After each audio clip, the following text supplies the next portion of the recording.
va commencer par la partie documents.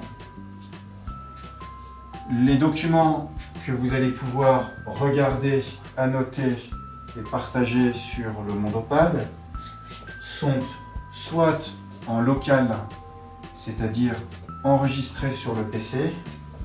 Ils peuvent également venir d'un cloud, en l'état ici un Dropbox qui a été paramétré, et ils peuvent également venir d'une clé USB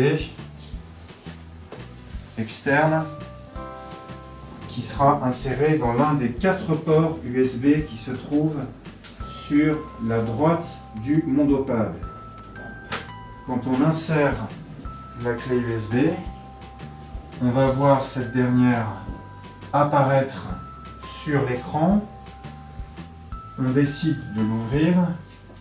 On retrouve la clé USB en bas à gauche de la barre de tâches, en sachant que tous les dossiers qui sont sur la clé USB sont strictement sur cette clé. Ce qui veut dire que si je décide d'enlever la clé,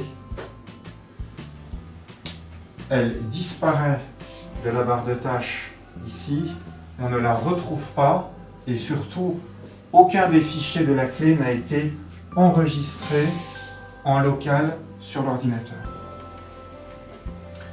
Concernant les fichiers, on va pouvoir regarder des PowerPoint, on va pouvoir regarder des PDF, on va pouvoir également faire un peu mieux que ça, on va pouvoir par exemple ouvrir un PDF.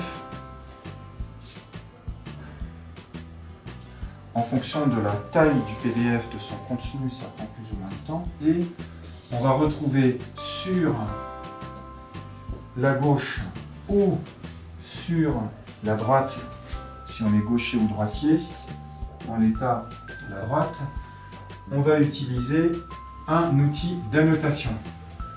On va pouvoir donc annoter, on va pouvoir surligner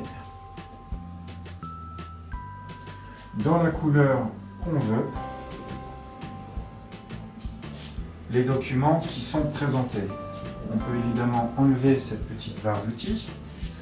Une fois qu'on a terminé l'annotation, le surlignage, on a la possibilité soit d'imprimer si on a une imprimante en réseau, on a la possibilité d'enregistrer le document en JPEG, en PDF sur le bureau local.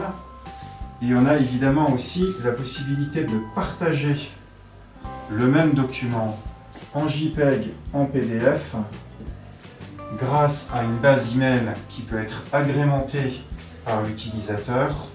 On a la possibilité de directement partager le fichier avec ses collaborateurs en envoyant un mail.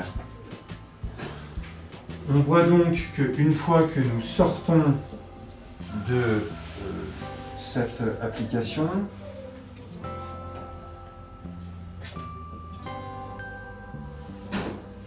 si on retourne effectivement au fichier, nous allons retrouver le document qui aura été amendé. Ce document qui a été amendé apparaît ici comme un nouveau document au format PDF. Si on l'ouvre, on retrouve le document qu'on vient d'annoter, d'amender dans la bibliothèque des documents, ici.